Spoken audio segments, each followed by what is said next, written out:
Hello there and welcome to This Complex Life. Today I'm unpacking a question that many parents struggle with. Why does my teen seem so moody?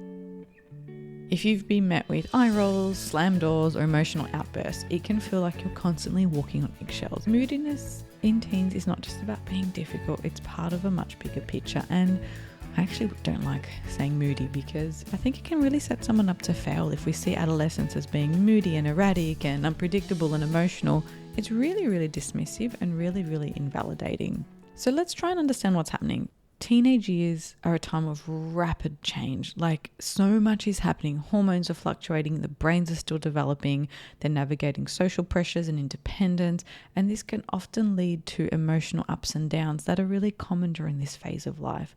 I'm going to talk about some of the reasons behind this behavior, from brain development and hormone shifts to the constant tug of war of wanting freedom while still needing support. And it's not all about hormones. Teens can feel a whole bunch of feelings and they're still actually figuring out how to regulate those feelings. It could be overwhelm, it could be anxiety, it could be a lot of things. There's chores, there's constant reminders, there's pressures, there's changes, there's school, there's deadlines, there's sports, there's academic achievement, there's part-time jobs, there's friendship stuff, family stuff, world news. I mean, there's a lot happening, and they might react by withdrawing or getting defensive when people ask them way too many questions, or they feel like maybe they're getting it wrong, that no matter what they do, it's just not good enough. So there's a lot going on for them. We're going to explore how to balance giving them space to grow while being there for them and helping them develop some emotional regulation skills and finding ways to reduce those high pressure, tension-filled moments at home.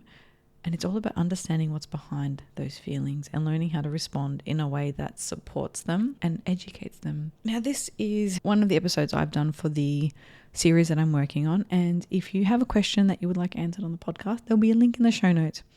Feel free to send me a question. I'll do my best to answer it on an episode. Now, I love working with teens. I think it is such an beautiful age to be able to do some really good work. And I've worked with hundreds of teens across a number of settings, and I think they're absolutely great and misunderstood, very much so. So I'm hoping some of these episodes will bring attention to some of the things that they're struggling with or going through, and give parents a little bit of perspective so that you can have the relationship that you want. And if you want to have a more connected relationship with them, you can check out my Connected Teens course that's available on demand, and there's a link to that in the show notes. So what is happening for teenagers? There are normal developmental changes, and this includes hormonal changes, brain development, social, psychological. There is a lot happening in there.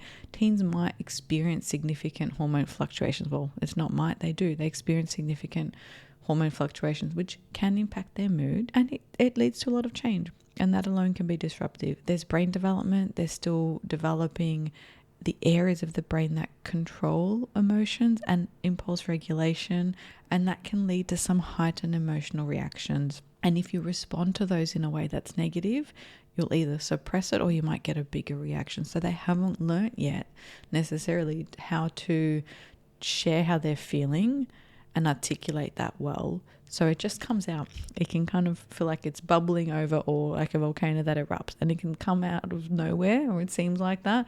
But sometimes it does, and they don't know why, and they don't understand, and simply asking them, what's wrong with you, or what happened, or how are you feeling? They might not know, but they're still feeling all their feelings. And there could be some challenges with social pressure, navigating friendships, peer relationships, potential romantic interest, understanding their sex, their sexuality, their gender identity, what they like, what they don't like, who they are, what their values are. That's really a lot. That's a lot to deal with. And that could be contributing to some of those changes in mood that we might see.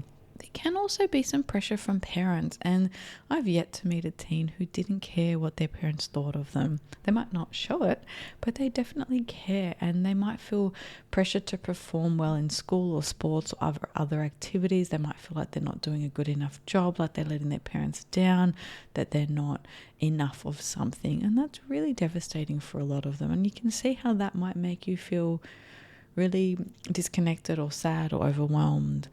They might interpret constant reminders about school, work, or chores as nagging, which can lead to frustration or withdrawal. And so out of nowhere, you might ask a question like, have you done your homework? And they might have this big burst of emotion. You're thinking, what just happened? But for them, that might be the 20th thing that someone has said to them that day that's made them feel like they're just not good enough, or they've forgotten something. So they have these internal dialogues, these internal conversations that they're trying to figure out for themselves. And so sometimes what seems like it comes out of nowhere, if we dismiss it as, oh, they're just being moody, we miss an opportunity to understand what's really happening, or reflect on, how was that question asked? Was the timing right? Was my tone right?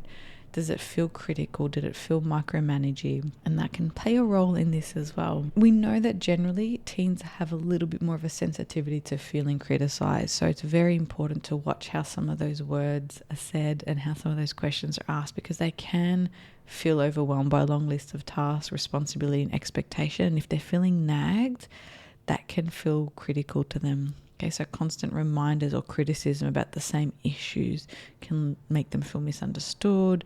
They can feel irritable, and they might interpret it as not being trusted or valued, and that can result in, bigger emotional displays of withdrawal or sadness or sulking, until they haven't quite figured out what to do with this yet. Another one of my favorite, cautions is too many questions.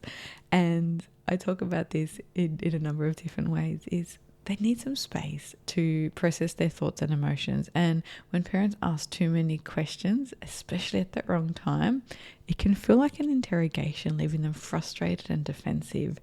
And you think you come home from school, you're tired, maybe you had to deal with all this noise and smells and sounds and books and lockers and laptops and all this stuff happening at school, and you get home and you've had public transport, you might be hungry, there's all this stuff happening. You get home and someone's like, how was your day? What did you do? What did you learn? Why aren't you talking to me? Oh, you never talk to me. And the questions just start, and they're just overwhelmed from the moment they've walked in the house. So sometimes too many questions can leave them feeling frustrated and defensive, and they might respond poorly to those questions because they're not regulated yet. They've already had a day where they feel overstimulated, and that's just a little bit too much. So the timing of when you ask those questions is really important. So be caring, great. It's great that you're concerned about their day. It's great that you want to know what's happening, but the tone, the moment, the openness, all of those things, how you have those conversations is really important. And I have an episode called Why Won't My Teen Talk to Me After School? Or Why Doesn't My Teen Talk to Me After School?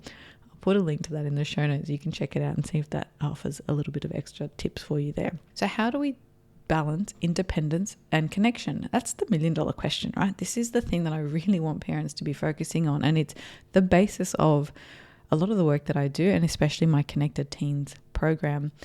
It's trying to balance this natural progression of seeking more independence and family connection. And we want to recognize that being stifled or feeling like someone's hovering over you can lead to different feelings, stirring things. So you might want to try something, but you need help at some point, or there's a bit of autonomy here, but some responsibility that comes with it that you might not like. I want to give this a go, but my parents won't let me.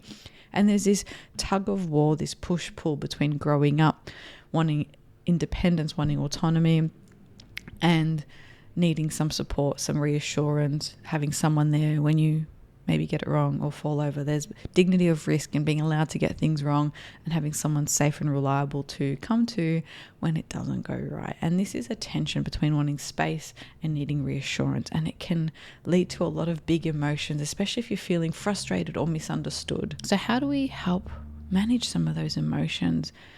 Their emotional regulation skills are still developing. They might struggle to cope with frustration, disappointment, or stress. And to someone who is looking from the outside, that might seem like it's mood swings or irritability or shutdowns, but they're still figuring this out.